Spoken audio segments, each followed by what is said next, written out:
très heureux d'être ici. Je suis donc Étienne Ollion, je fais de la sociologie computationnelle, et ce qui est en fait utiliser des ordinateurs, c'est-à-dire utiliser les vertus des ordinateurs, que ce soit pour collecter des données numériques, pour les traiter, pour les analyser ensuite.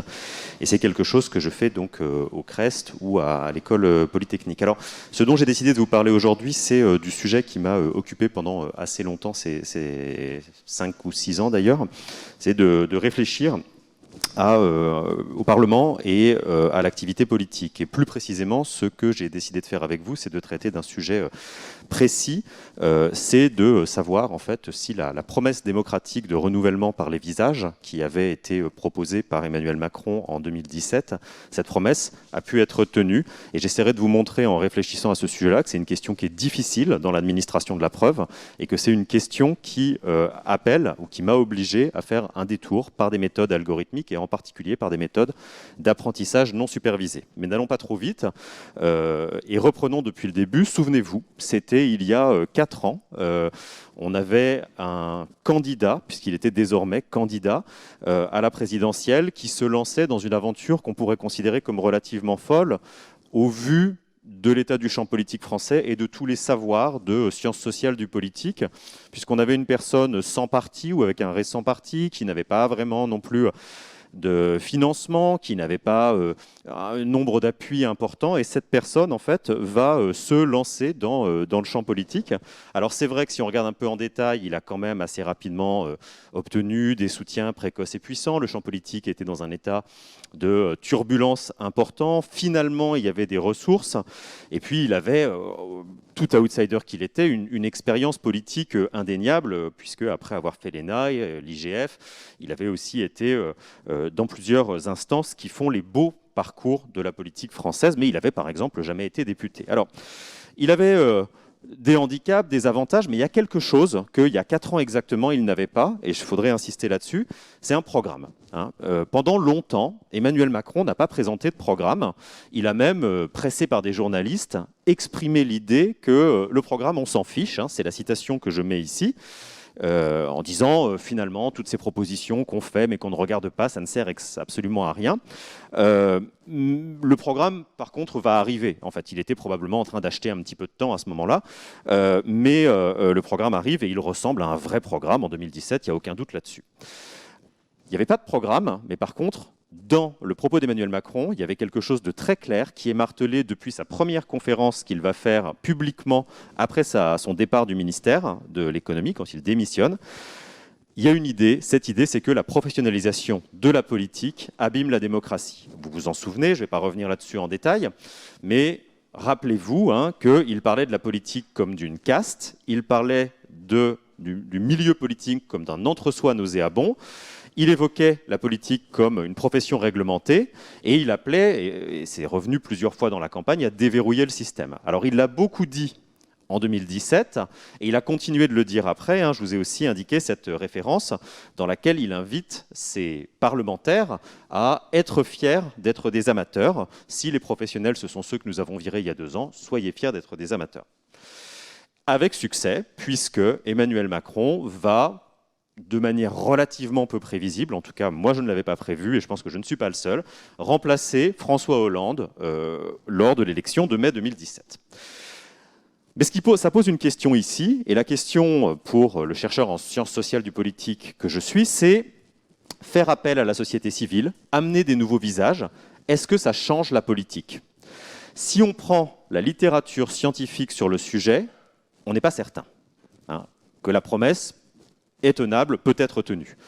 D'abord, on a un vide relatif dans la littérature sur le sujet, parce que des novices, des vrais novices en politique, on n'en avait pas depuis longtemps, et donc c'est difficile de faire des expériences sur des choses qui n'existent pas, et qui n'existent pas massivement aussi. Il y en a bien quelques-uns qui arrivaient, mais ce n'était pas la même chose que de faire rentrer à peu près 120 novices. Et puis surtout, on a des réponses qui sont des réponses relativement ambiguës. Pourquoi ? Parce qu'en fait, on peut d'un côté avoir des novices qui rentrent. C'est par exemple ce qui s'est passé aux États-Unis quand on a fait passer des lois sur le non-cumul des mandats dans des législatures étatiques. Mais l'effet est à la fois une plus grande diversité des points de vue, mais une perte de pouvoir du législatif, parce que perte de compétences techniques, vis-à-vis de l'exécutif. Et donc, est-ce que c'est finalement une bonne chose? Ça se discute. Quant à la législature actuelle, les réponses sont relativement ambivalentes. Parce que si vous écoutez en fait, les personnes qui vont défendre cette initiative et le parti présidentiel, ils vont vous dire que bien sûr, regardez, on peut vous donner quelques exemples. Et si vous écoutez les critiques, ils vont vous dire, regardez, les novices n'ont rien fait. Mais en fait, au fond de ça, ce qui se pose, c'est un problème de mesure. Parce qu'on ne sait pas très bien mesurer l'efficacité d'un responsable politique, l'impact d'un élu. Ça pose des questions qui sont assez complexes. Et on peut même se poser la question de savoir si ça a un sens. Est-ce que ça a un sens de mesurer l'efficacité du travail parlementaire? Alors ce que je vais faire avec vous aujourd'hui, c'est que je vais tenter de vous présenter le problème. Je reviendrai ensuite sur les solutions que j'ai tenté de proposer pour explorer et représenter l'activité parlementaire. Et puis je vous donnerai très rapidement les résultats pour ne pas vous laisser sur votre faim. Première question, est-ce qu'on peut vraiment mesurer le travail parlementaire? Alors à cette question-là, il y a beaucoup de gens qui disent oui, très franchement. Ces gens, c'est qui? C'est souvent des journalistes, parfois des citoyens, qui vont multiplier sur la base de données qu'ils peuvent trouver en ligne, sur de l'open data, sur des sites spécialisés, une série de critères. Et à partir de là, ils vont faire des classements. Et ces classements se sont multipliés depuis 10 ans. J'en ai retrouvé jusqu'il y a 40 ans, en fait. On en faisait déjà il y a 40 ans, à peu près sur les mêmes bases. Mais la disponibilité des données numériques sur le nombre de prises de parole dans l'hémicycle, le nombre de fois où vous avez fait un rapport, le nombre d'amendements que vous avez déposés, etc., ces classements se sont vraiment multipliés à tel point que chaque année, 1 ou 2 journaux font le classement des meilleurs députés, que les députés eux-mêmes, quand ils sont bien classés, ont tendance à le reprendre pour eux-mêmes. C'est ce que je vous marque en bas. Vous avez une série de députés, les Républicains, qui ont fait des blocs de poste pour dire qu'ils étaient très bien classés dans ces classements. Mais toute personne qui travaille à l'Assemblée, toute personne qui travaille sérieusement sur le travail parlementaire vous dira que ça n'a absolument aucun sens. Pourquoi est-ce que ça n'a aucun sens? Parce qu'en fait, vous allez agréger des travaux et des activités qui sont complètement différentes. Faire un rapport, ça peut demander 3 à 4 mois. Faire un amendement, ça peut demander 3 à 4 secondes. Vous pouvez prendre la parole en hémicycle pour dire quelque chose qui va modifier le cours du débat, comme vous pouvez prendre la parole en hémicycle pour dire « Ah mais non !» et ce sera compté de la même manière comme une intervention. Par ailleurs, vous avez des parlementaires qui, ayant compris qu'il y a des classements, maintenant déposent des amendements à la chaîne, je l'ai vu faire, pour ne pas tomber dans les classements. Et donc, est-ce qu'on peut s'appuyer en fait sur ces données qui sont des données disparates, hétérogènes et par ailleurs qui sont investies par les acteurs de terrain? Est-ce que l'indicateur ou les indicateurs peuvent être bons? La question se pose, et c'est celle que j'ai tenté de me poser quand j'ai commencé ce projet, donc il y a 5 ans.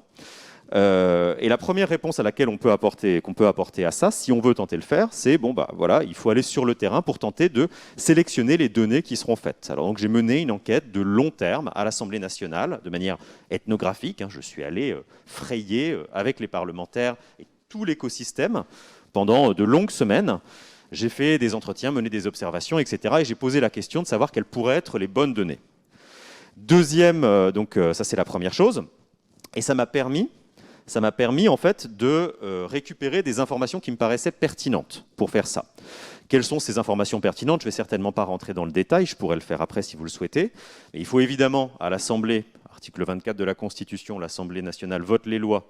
Il faut prendre des choses sur les pratiques législatives. Et donc je me suis intéressé à ces interventions, à ces présences en hémicycle, à ces présences en commission, à ces rapports, etc., etc., en me disant que certes, on peut s'investir et écrire beaucoup d'amendements de manière un petit peu artificielle pour gonfler ses scores, mais que pendant qu'on fait ça, on ne fait pas autre chose, ou que ça peut distinguer le profil d'un parlementaire par rapport à un autre. Donc j'ai pris toutes les pratiques législatives. J'ai pris, parce que ce serait bizarre de ne pas le faire, ça n'est souvent pas fait, mais ce serait bizarre de ne pas le faire, des éléments de visibilité médiatique. Pourquoi? Parce qu'on sait très bien qu'à l'Assemblée, être visible, c'est aussi gagner du poids, avoir du pouvoir, avoir du capital politique, et que donc ne pas regarder cela serait probablement rater une des fonctions ou un des usages de l'Assemblée nationale. Et donc j'ai collecté à travers la presse nationale et locale, pour voir aussi l'investissement en circonscription, mais aussi via des programmes télé et radio, toutes les invitations des parlementaires à la télé, à la radio, plus toutes les mentions dans la presse nationale, dans la presse locale. C'est quelque chose qui était assez chronophage, mais qui, avec un petit peu d'automatisation et beaucoup d'huile de coude, peut se faire. Et finalement, j'ai pris toute une série d'autres pratiques parlementaires. J'ai étudié des choses aussi bizarres que les salles. On peut réserver des salles à l'Assemblée. C'est très utile, on ne le sait pas, mais c'est très utile pour se construire un profil d'expert, pour se faire un réseau, et ça peut servir. J'ai mis d'autres choses, des questions écrites au gouvernement, qui sont souvent très dévalorisées, mais qui sont intéressantes. Et en pratique, voilà, j'ai collecté toutes ces données, je les ai faites sur l'année 1, donc juin 2017, août 2018, j'ai refait ça en 2019-2020, et donc je me retrouve avec une base de données qui fait 577, c'est le nombre de parlementaires, fois une grosse quinzaine de variables. Là se pose la question, évidemment, de qu'est-ce qu'on fait avec ça? Qu'est-ce qu'on fait avec cette information-là? La méthode que beaucoup d'entre vous ici pourraient me suggérer serait de faire de la réduction de dimensionnalité et ou du clustering, c'est-à-dire on va tenter de faire passer un nuage de points dans R15 à un nuage de points dans R2 et tenter de voir si ça nous dit quelque chose. Alors c'est quelque chose que mes collègues avaient largement fait en essayant de traiter ce problème. Et donc ce qu'ils avaient fait, les gens qui connaissent ces méthodes ici reconnaîtront ici une ACP, une analyse en composantes principales, où on va, à travers une recombinaison des variables originales, produire des nouveaux axes, des composants principaux, qui sont voilà, une combinaison linéaire des variables précédentes. Ça marche moyen. Ça marche pas mal, au sens où ça distingue bien des élus qui sont visibles. Vous voyez ici Jean-Luc Mélenchon, François de Rugy était le président de l'Assemblée nationale, Richard Ferrand, président du groupe, Marine Le Pen, très visible. Et puis vous avez ici des lieutenants, Marc Le Fur chez les Républicains, Éric Coquerel. Et puis ça marche encore, vous voyez Olivier Faure, le président du groupe socialiste, Alexis Corbière, lieutenant du groupe LFI, André Chassaigne, président du groupe communiste. Des gens qui montent, Daniel Obono, qui s'est fait connaître, une ancienne députée socialiste importante, Valérie Rabault. Donc ça marche pas mal, et quand on regarde avec des spécialistes, ils vous disent c'est plutôt pas mal.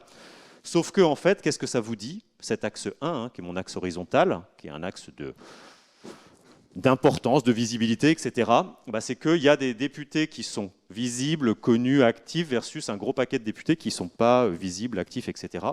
Bon, une fois que vous avez dit ça, vous n'aviez peut-être pas besoin de passer des mois et des mois à collecter les données pour arriver à un tel résultat. Alors ça peut vous donner un score, mais ce n'est pas super, surtout qu'en plus l'axe 2 est difficilement interprétable. J'y ai passé beaucoup de temps, ça ne marche pas. Alors, qu'est-ce qu'on fait quand on est là? Moi, mon sentiment, ce serait de dire que cette méthode-là n'est pas adaptée et on ne peut pas représenter le Parlement dans sa diversité de pratiques, ni dans ses hiérarchies, et donc laissons tomber. Et puis, j'ai un collègue, Julien Bollard, qui m'a dit « Mais attends, il y a des méthodes non linéaires de machine learning, parce que ça, c'est le problème avec ces méthodes-là, c'est qu'elles sont linéaires, et donc toute asymétrie de distribution va être gênante. Il y a des méthodes non linéaires qui pourraient nous permettre de faire ça. Et on pourrait avoir recours à d'autres méthodes. Et il m'a conseillé de regarder, et il m'a aidé à le faire, de travailler sur ce qu'on appelle des cartes auto-organisatrices, Self-Organizing Maps, SOM, qui ne sont pas récentes, puisqu'elles datent des années 1980. Méthode de réduction de dimensionnalité, méthode de clustering. Méthode ancienne, je vous ai mis ici Tuvo Kohonen, le sémillant finlandais qui a inventé ces méthodes. Méthode ancienne, pourquoi? Je pourrais y revenir dans la discussion. Il y a des méthodes beaucoup plus récentes de réduction de dimensionnalité, mais je ne les ai pas utilisées pour une raison voilà, sur laquelle je peux revenir, mais que je ne développe pas aujourd'hui. Alors, l'intuition, pour les gens qui ne connaissent pas trop ces méthodes, et je pense qu'il y en a beaucoup ici, c'est que c'est des méthodes d'apprentissage, c'est du competitive learning, donc vous avez des points qui sont les individus dans cet espace à R15 ici. Vous avez des points et vous avez des prototypes qui sont lancés. Vous décidez d'un nombre de prototypes et le but du jeu pour le prototype, c'est de se rapprocher le plus du point pour le capturer. Le prototype, il veut capturer les points qui sont autour de lui. Pourquoi? Parce qu'en fait, comme on est dans R15 ou dans l'espace de départ, on essaie d'avoir des prototypes qui capturent des individus qui ont des pratiques similaires. Le but du jeu, c'est de faire des groupes d'individus qui ont des pratiques similaires. Et donc, ce que vous faites, c'est que vous avez ces prototypes qui sont ici, et les prototypes avancent en fait et se déplacent pour se rapprocher du point de manière itérative. Ça ressemble, pour ceux d'entre vous qui connaissent, à des k-means, mais en fait, ce n'est pas exactement des k-means. parce qu'il y a deux différences. La première, c'est que les points sont reliés les uns avec les autres. Donc à chaque fois qu'un prototype avance, il emmène avec lui ses copains, ses proches voisins. Et la deuxième chose, c'est que quand le K-means, en fait, quand le K-means se déplace tout seul, lui, il emmène les individus, mais il les emmène aussi avec un filet qui est élastique. Et donc tous les problèmes en fait de sparse dimensionality, en fait, donc de dimensionnalité avec des trous dedans, qui posent problème aux méthodes linéaires, sont un peu résolus par ça. Alors, pour le dire de manière beaucoup plus concrète, et c'est mon camarade Julien qui aime bien le dire comme ça, c'est que vous imaginez, quand vous faites une somme, que vous jetez un filet qui est un peu noué comme ça dans un espace, et que le filet va tenter de s'élargir pour aller capturer le maximum de l'espace.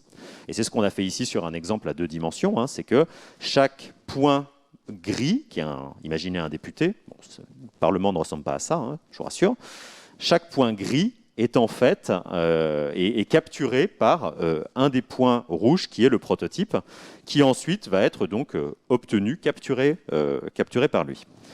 Qu'est-ce que ça donne en pratique? Le résultat que vous avez, c'est un filet à mailles qui capture des individus. Et donc ce que vous voyez ici, c'est dans la cellule en haut à gauche, il y a 4 ou 5 individus qui ont été capturés parce qu'on pense, il faut rappeler ça, qu'ils ont des pratiques relativement similaires. Versus en bas à gauche, vous avez des individus qui ont des pratiques qui sont considérées comme similaires et différentes des autres. Et ces individus sont beaucoup plus nombreux. Vous voyez, hein, ici, là, j'ai probablement une trentaine de personnes, quand là, j'en ai 5. Okay ? C'est sur cette carte qu'on va faire une série de calculs, de mesures, d'observations pour faire de l'interprétation. Alors, ça peut paraître relativement abscon ou joli, hein, au choix, mais une carte auto-organisatrice, ça ressemble à ça. Et donc, ce que vous allez tenter de faire ensuite, c'est d'interpréter ce qui fait que les individus ont été mis ensemble et ce qui les distingue des autres. Alors, je ne vais pas vous accabler en fait, hein, de cette interprétation qui moi-même m'a pris assez longtemps. Mais disons qu'en haut, ce que vous avez, c'est des individus qui sont très souvent invités dans les médias, qui ont énormément de followers Twitter, qui font des interventions dans l'hémicycle, versus ici, des gens qui sont très très peu présents, ne font jamais aucun média, sont assez peu actifs dans les activités législatives. Ils ont juste en fait la présence en commission parce qu'elle est devenue obligatoire et donc ils ont un certain niveau de présence en commission. Ici, vous avez des gens qui ne sont jamais invités dans les médias, qui sont plutôt présents en commission. Mais alors qu'est-ce qu'ils font beaucoup plus que tous les autres? Gardez-le en tête d'ailleurs, ils font des scrutins. Ils sont présents dans l'hémicycle et ils lèvent la main pour dire je suis pour, je suis contre, ou ils participent au scrutin public en votant. Voilà. Alors, je pourrais rentrer dans les détails de cette carte, et je vais le faire, mais je vais le faire en passant par une version stylisée pour abréger un peu vos souffrances et économiser votre rétine, en vous montrant en fait comment on pourrait formaliser ça. Et je suis tout à fait partant pour en rediscuter après si vous le souhaitez. Ce qu'on voit en fait sur une diagonale qui va du bas droite au haut gauche, c'est en gros un axe un peu visibilité médiatique. On part des gens qui n'ont même pas Twitter, j'ai envie de dire, et qui vont de plus en plus avoir des invitations dans les médias, sachant que, en gros, les invitations télé-radio, 350 parlementaires n'en auront pas au cours de leur mandat. Ensuite, vous montez, vous avez des gens qui sont invités dans les chaînes spécialisées. Chaînes spécialisées, vous savez, c'est LCP, Public Sénat. C'est une invitation intéressante, mais ce n'est pas non plus des audiences phénoménales. Ce n'est pas ça qui va faire votre campagne présidentielle. Vous avez ensuite les chaînes d'infos en continu, qui sont des chaînes qui sont relativement anthropophages, au sens où elles veulent avoir beaucoup de personnes qui viennent discuter parce qu'elles sont construites sur un modèle du débat avec 4 ou 5 personnes. Et donc, il y a toujours une noria de taxis devant LCI, devant BFM, qui amène et qui ramène en fait, des responsables politiques, des journalistes, des intellectuels, etc. etc. Donc, c'est sélectif, mais pas trop. Vous avez ici les médias nationaux, de plus en plus sélectifs. Faire un 20 heures de TF1, c'est donné à 4 personnes, mais c'est à peu près tout.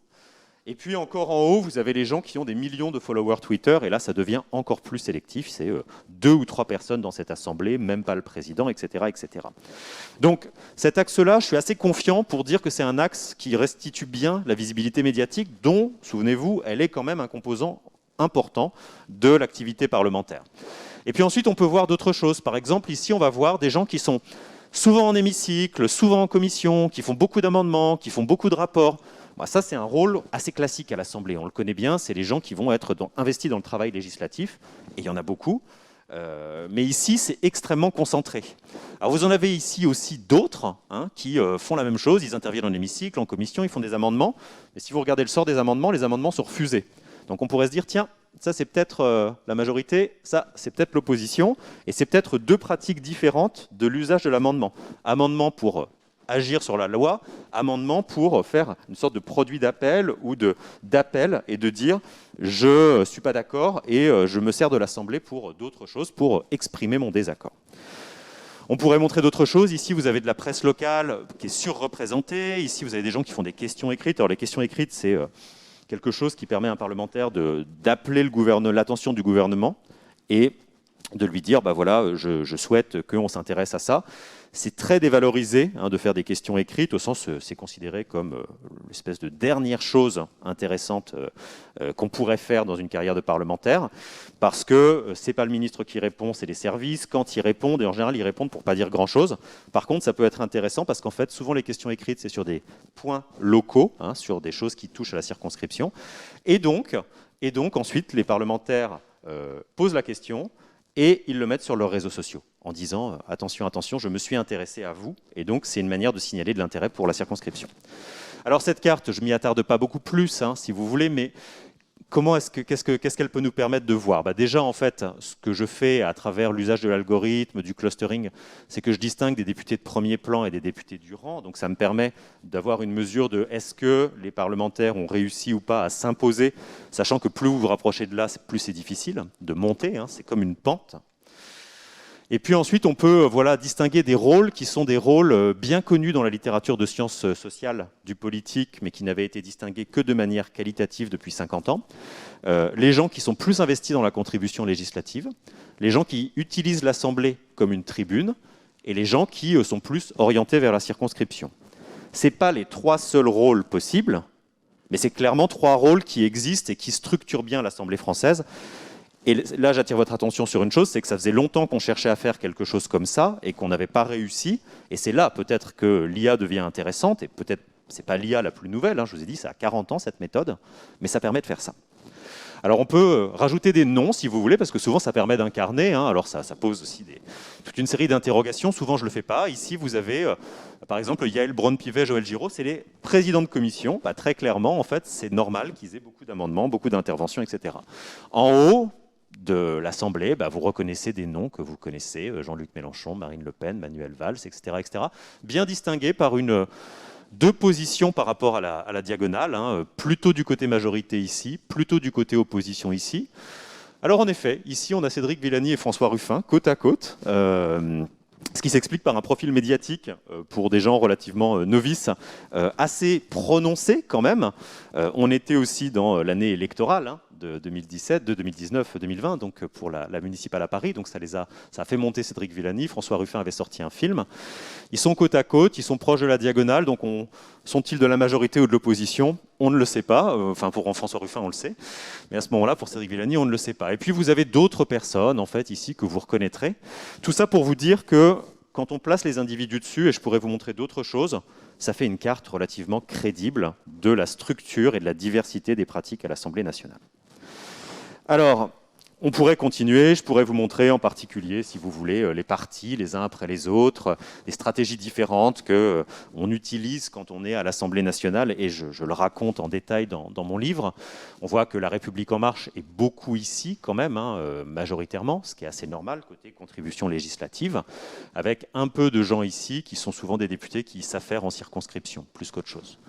Le MoDem, vous voyez, c'est pas facile d'être en haut. Le MoDem n'a presque personne dans les sphères hautes, alors que la France Insoumise, donc personne sous la diagonale, mais par contre, et c'était une stratégie revendiquée depuis le premier jour, utiliser l'Assemblée comme une tribune pour faire de la politique nationale. Ça a été dit le premier jour, ça a été fait pendant toute la législature, ça se voit dans les statistiques. Comparé à un groupe de la même taille qui était dans une forme d'opposition, mais pas exactement la même, le Parti communiste, qui cherchait moins à faire de la scandalisation.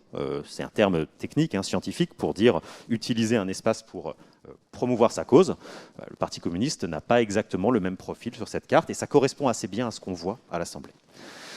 Voilà, alors gardez en tête, ce que je vais faire, c'est que je vais essayer de placer mes députés en fonction de leur carrière politique précédente, ici et là, en distinguant en deux. Bon, où se situent, et je vais conclure là-dessus, les novices. Où se situent les novices? Alors c'est quoi des novices? Il faut faire attention à la manière dont on définit les choses. Les novices, c'est des gens qui n'ont jamais été élus, jamais été salariés en politique, qui n'ont pas été militants de longue date, donc qui n'ont pas fait 3, 4, 5 campagnes, qui n'ont pas d'expérience dans un parti de long terme. Et ça, c'est quelque chose que j'ai fait en regardant leur CV, en épluchant. Ça a été un travail qui est considérable. Ensuite, parfois, en allant rechercher d'autres informations, en croisant des bios, parfois en les appelant, en leur demandant à des journalistes parlementaires, et en essayant de voir est-ce qu'ils ont eu des engagements ou pas. Et on trouve qu'on en a à peu près 110 ou 120. Alors, où sont les novices sur ma carte? Ils sont... C'est pas étonnant de les trouver plutôt sous la diagonale parce qu'ils sont venus beaucoup avec la majorité présidentielle. Mais par contre, on ne les trouve pas beaucoup dans le cadran des députés du premier rang. On les trouve beaucoup plus ici. Et ce qui est intéressant, c'est qu'on les trouve beaucoup plus ici, en fait, au niveau des scrutins. Qu'est-ce que ça veut dire, les scrutins? Vous pourriez penser que c'est l'activité la plus valorisée, le scrutin d'une fonction législative, c'est voter la loi. Quand on est à l'Assemblée, on sait que le scrutin, c'est un peu la dernière chose qu'on a envie de faire. Pourquoi? Parce que ça veut dire que vous êtes à l'Assemblée le soir, la nuit parfois, le week-end, et que vous êtes là, surtout en tant que membre de la majorité, assis dans l'hémicycle pour s'assurer que la majorité théorique est une majorité sur le papier au moment de chacun des votes. Ce qui veut dire que dès que vous avez la possibilité de vous en échapper, vous le faites parce que c'est un processus qui n'est pas un processus très intéressant. Et donc, si jamais on vous invite dans les médias, si vous avez un rapport, si vous avez une mission, vous dites « je ne peux pas être là » et vous avez une bonne excuse et vous êtes remplacé. Alors, où sont les novices? Ils sont ici. Si on les compare à d'autres, si on les compare aux députés sortants, si vous voulez, voilà, ils sont ici, et j'ai fait les statistiques en dessous pour que ce ne soit pas que visuel, c'est juste une stat DES. Vous avez des novices qui sont à 13% contre 87% dans le premier rang, dans le premier plan. Les députés réélus à 36%, donc presque 3 fois plus. Et intéressant, une catégorie que j'ai appelée avec mes collègues entourage. Qu'est-ce que c'est entourage? C'est les gens qui sont des primo-députés, donc ils viennent d'arriver comme les autres. Mais par contre, ils ont été avant dans l'entourage d'un élu de premier plan. Ils ont été collaborateurs de ministres dans un cabinet, collaborateurs parlementaires, assistants dans un gros exécutif local. Et ça, si vous voulez, eux, ils sont presque autant que les députés réélus dans ce premier plan. Et ils sont globalement donc très bien représentés dans ces sommets du palais, sachant que c'est très difficile d'être là-haut. C'est la deuxième catégorie la plus élevée dans toutes mes catégories. Et ça, si vous voulez, c'est l'ancien cursus honorum. Dans un livre précédent, j'avais montré que, avec mes collègues, le fait d'être passé par une position d'entourage, c'est le cursus honorum. Le même cursus honorum que Macron dénonce en disant on va changer les visages. La réalité, c'est quoi? C'est qu'en fait, les députés sortants, mais peut-être plus encore, pas statistiquement ici, mais dans la pratique sur d'autres choses, oui, les membres de cette catégorie entourage ont gagné en fait la bataille et se sont installés dans les positions d'importance. Résultat des courses, les novices se sont retrouvés relégués au second plan et n'ont pas réussi à s'imposer. Alors est-ce que du coup on mesure en fait l'efficacité politique? C'est compliqué, on mesure ici une position dans un espace qui a été réduit, etc. Ceci étant dit, si vous n'êtes pas visible médiatiquement, si on ne vous donne pas de dossier, si vous n'avez pas d'institution, de position institutionnelle, il y a peu de chances pour que vous puissiez faire de la politique et changer les choses. Voilà, alors pourquoi la relégation? Je pourrais vous en parler très très longuement, c'est quelque chose que je développe là, dans mon livre qui est sorti le mois dernier. Les novices n'avaient ni les savoirs utiles, c'est compliqué la procédure parlementaire. Ils n'avaient pas les connaissances bien placées, c'est-à-dire les personnes qui peuvent vous aider en fait, dans un ministère, dans une institution, à vous dire attention, il y a un texte de loi qui arrive, tu devrais t'en saisir, etc. Et le tout dans un contexte de très forte concurrence. Donc c'est aussi quelque chose que les novices ont découvert, c'est que l'Assemblée, c'est un lieu, c'est un écosystème concurrentiel. Voilà, alors j'en conclus sur ça, en fait, pour vous dire que ce que j'ai fait finalement avec ce travail, c'était vraiment de tenter de répondre à une question qu'on se posait en sciences sociales, à laquelle on n'arrivait pas à avoir de réponse, que c'est une première proposition qui est aussi une proposition ici visuelle, qu'il y a d'autres manières de visualiser l'output, comme diraient mes collègues économistes, d'un député, mais que c'est quelque chose qui a permis, à mon avis, de lever une espèce de verrou qu'on avait et qui appelle évidemment des raffinements, des améliorations, mais qui permet d'avoir des premiers résultats. Voilà. Je vous remercie. Si jamais ça intéresse quelqu'un, on cherche toujours des stagiaires, Matinfo, pour faire des travaux sur des sujets proches. Merci beaucoup. Merci pour l'exposé, super intéressant. Alors j'ai une petite question concernant l'utilisation des sommes ou d'algorithmes comme ça pour visualiser. Est-ce que tu as essayé d'autres algorithmes? Enfin, tu as toute une palanquée d'algorithmes qui permettent en fait de plaquer justement des données en 2 dimensions. Est-ce qu'il y a une sorte de régularité dans ce que tu vois? Et je demande ça parce que quand on fait quand on utilise des algorithmes comme ça qui permettent de visualiser, de passer d'espace de grandes dimensions en petites dimensions, et qu'ensuite on fait des clusters ou des choses comme ça, souvent, en tout cas c'est ce qui m'arrive moi, une fois qu'on a fait les clusters, quels qu'ils soient, je me dis ah bah oui. Et donc, il y a quelque chose d'une auto-validation, quel que soit le résultat, on arrive à trouver une explication, même pour des clusters qui n'ont pas de sens. Ouais. Non, c'est une question hyper légitime et en fait, c'est quelque chose avec lequel j'ai passé les 4 dernières années à essayer d'arriver à une certaine paix avec moi-même, parce qu'au fond, c'est le problème de ces méthodes non supervisées, hein, c'est qu'elles sont... pour l'ACP, c'est une méthode linéaire qui est une méthode déterministe, donc au moins, ça ne change pas à chaque fois qu'on fait un essai, mais pour les méthodes non supervisées, non linéaires, qui sont stochastiques, là, en plus, les résultats changent à chaque fois. Alors, on pourrait se dire, en effet, c'est n'importe quoi, ou c'est un petit peu à la gueule du client, et on va y voir ce qu'on veut voir. Bon, 2 manières de se protéger contre le côté stochastique, hein, c'est que déjà on l'a fait tourner plein de fois et donc on a vu que les résultats étaient relativement cohérents. Deuxième chose, c'est qu'on a fait toute une série de statistiques, on a fait de la régression paramétrique qui tendait à montrer que les mêmes résultats étaient à peu près présents. On a fait des méthodes on a fait sur l'axe 1, on a regardé aussi, on avait les mêmes résultats. Donc je me sens assez honnête en fait avec les résultats. Et d'ailleurs, je le dis très honnêtement, l'année 3 est moins claire que l'année 1 parce qu'il y a eu un effet d'apprentissage et donc les résultats sont moins clairs. La raison pour laquelle je retiens cette carte, c'est parce qu'en fait, je pense qu'elle permet de répondre à des questions que les sociologues, les politistes se posent depuis longtemps et que c'est une espèce de contribution et aussi pour un public plus large, c'est peut-être plus parlant qu'une équation de régression paramétrique. Alors ensuite, deuxième partie de la question, c'est est-ce que tu as essayé d'autres algorithmes de réduction de dimensionnalité? Et oui, j'ai fait ça, et je l'ai d'ailleurs un petit peu indiqué dans la présentation.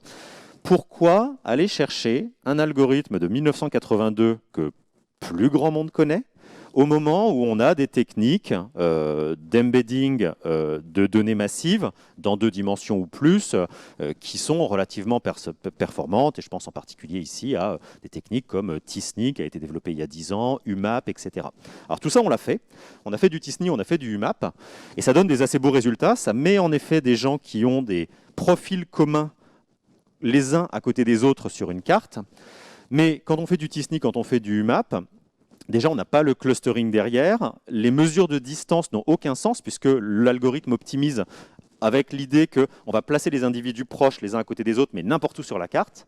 Donc, on perd cette idée de hiérarchie. On voit des choses plus granulaires, mais on ne voit plus du tout la hiérarchie qui peut exister à l'Assemblée. Et c'est là, en fait, moi, mon première réaction, c'est on va justement aller chercher ces nouvelles méthodes. C'est ce que je connaissais d'ailleurs. Et là, je me suis dit, il y a un problème, il faut en fait quelque chose qui puisse préserver cette idée de hiérarchie. Et c'est là que l'idée en fait de la carte ou du filet avec des mailles élastiques, qui est le SOM, m'a permis en fait d'opérationnaliser quelque chose qui, voilà, quand on veut représenter un espace social, on sait qu'il est structuré selon certaines dimensions. Et donc, il ne fallait pas prendre quelque chose qui va déstructurer toutes ces dimensions. Et c'est pour ça qu'on est revenu sur des sommes, mais après 1 an et demi, je pense. Merci beaucoup pour la présentation, c'est très intéressant. Je veux savoir, au début, en fait, vous dites que vous voulez aussi beaucoup mesurer l'impact que peut avoir un novice. Et là, vous avez choisi des variables qui peuvent être interprétées comme des proxys justement de l'impact, mais qui ont été choisis par vous. Et je veux savoir, est-ce que vous avez d'autres travaux qui, par exemple, vont lier, par exemple, le nombre de followers Twitter à un impact réel qui peut être, est-ce que les amendements sont acceptés, est-ce que des amendements ont été passés ou... Le travail que j'ai tenté de faire, justement, hein, c'était d'opérationnaliser, comme vous l'avez rappelé, cette question de l'impact qui est une question vraiment difficile en fait. Enfin, je veux dire, qu'est-ce que c'est qu'avoir un impact, surtout quand on connaît le processus législatif, où parfois un amendement qui va être accepté, un amendement qui a été soufflé par le gouvernement à un parlementaire pour lui faire plaisir. Donc en fait, est-ce que ça dit vraiment l'impact du parlementaire ou est-ce que ça dit le processus d'emprise qu'a le gouvernement sur le législatif? C'est compliqué. Donc il fallait trouver quelque chose qui permette d'opérationnaliser ça. Alors la solution que j'ai ici, elle n'est pas entièrement satisfaisante. Je pense qu'elle est très générale et donc elle donne à voir dans les grands traits à quoi peut ressembler l'Assemblée nationale, mais elle ne peut pas prétendre répondre fondamentalement et de manière parfaite à la question de l'impact d'un parlementaire. Et d'ailleurs, je pense qu'il y a plein de parlementaires qui se situent plutôt en bas, qui vous diraient « oui, mais moi, j'ai changé quelque chose concrètement que peut-être quelqu'un en haut qui fait beaucoup de bruit n'a rien fait ». Et ils auraient le droit de me dire ça. C'est tout à fait légitime. Moi, j'ai fait adopter une mesure sur les violences faites aux femmes. C'est peut-être un petit amendement, c'est peut-être une petite proposition de loi, mais ça va changer la vie de plein de gens, alors que des gens qui sont là-haut en train de faire du bruit, voilà, ne peuvent pas faire ça. En même temps, si je faisais ça, je pouvais pas. Enfin, j'aurais pu regarder des gens qui ont fait passer des choses, mais étant donné le fonctionnement de l'Assemblée nationale, qui est un fonctionnement sous contrainte temporelle, contrainte de taille de groupe, contrainte aussi majoritaire, l'opposition ne passe presque jamais, on ne lui laisse jamais passer, d'amendement. Donc si je prends un truc, quelque chose aussi simple que la proposition de loi ou l'amendement, bah, je verrai rien en fait. Hein. Je verrai, la majorité est efficace et l'opposition n'est pas efficace. C'est vrai du point de vue législatif, mais ce n'est pas tout ce qu'est le Parlement, en fait. Et donc, c'est pour ça que j'ai finalement recouru à cette méthode qui est peut-être un peu plus générale, mais qui donne à voir ça. Et donc, pour reprendre votre exemple, Twitter, bah, en fait, ça montrerait des gens qui sont plutôt dans la publicisation, la scandalisation ou la construction d'un capital médiatique. Mais ça ne me dirait pas d'autre chose. Alors après, j'ai fait des régressions variable par variable pour voir en effet si les résultats tenaient. Ça renvoie à la question de l'IVA. Hein, c'est que je me sentais relativement stable sur mes pattes pour dire ce que je disais là. Mais voilà. Merci. Oui, merci pour la présentation. Juste un petit détail, je voulais savoir, vous avez présenté une ACP là au début. Oui. Est-ce que vous avez regardé les autres axes que le 1 et le 2? Parce que le 2, en effet, il semble pas corrélé, mais ce qu'on appelle l'effet Gutmann, un peu, c'est-à-dire, en fait, il n'apporte pas d'informations. Voilà. Oui, tout à fait. Il y a peut-être un effet Gutmann. Il y a un effet clair sur l'axe 1 de distribution en fait asymétrique de certaines variables, puisque vous avez des gens qui ont énormément d'invitations médias, puis il y en a beaucoup qui ont 0. Et donc, du coup, l'axe 1 est complètement tiré par ça, et c'est ce qui fait que vous avez ce paquet. J'ai bien sûr, c'est une pratique assez commune chez nous, elle a été regarder les axes 3, 4, 5 pour tenter de voir si, une fois qu'on enlève celui-là, on ne peut pas voir autre chose. De fait, déjà l'axe 2 était difficilement interprétable. Et alors l'axe 3 et l'axe 4, même avec toute la bonne volonté de surinterprétation que j'aurais pu y mettre, étaient, en tout cas pas pour moi, pas interprétables. Et donc j'ai décidé en fait que... Et c'était un peu le point d'arrêt à un moment dans le projet. Je me suis dit, bon, bah, c'est pas possible, je le ferai pas. Voilà. Et c'était assez dur. Donc, je ne l'ai pas fait. Merci pour l'exposé. J'ai une petite question, peut-être que tu l'as déjà dit et que je n'ai pas entendu. Je me demandais si tu publiais les paramétrages, le code source, par exemple, les paramétrages des algos, de manière à pouvoir reproduire ces expériences. Tout est en ligne. Hein. Les données, le modèle utilisé, la random seed sont en ligne sur le site de la revue qu'il a publié. C'est la Revue française de sciences politiques. C'était en 2020. Et le logiciel qui a permis de faire ça, c'est un logiciel que mon collègue Julien Bollard et mon autre collègue Yann Sodoge ont fait. Donc c'est un package R et qui permet de faire ces visualisations-là. Et il est disponible sur le crâne sur R. Moi, j'ai une petite dernière question avant de faire la pause. Au début, vous nous avez présenté, vous nous avez parlé des journaux qui utilisaient, enfin, qui du coup faisaient le classement des députés, et donc ça biaisait après leur comportement. Donc, est-ce que vos travaux, par exemple, sont voués aussi à apparaître dans ce genre de journaux ou pas?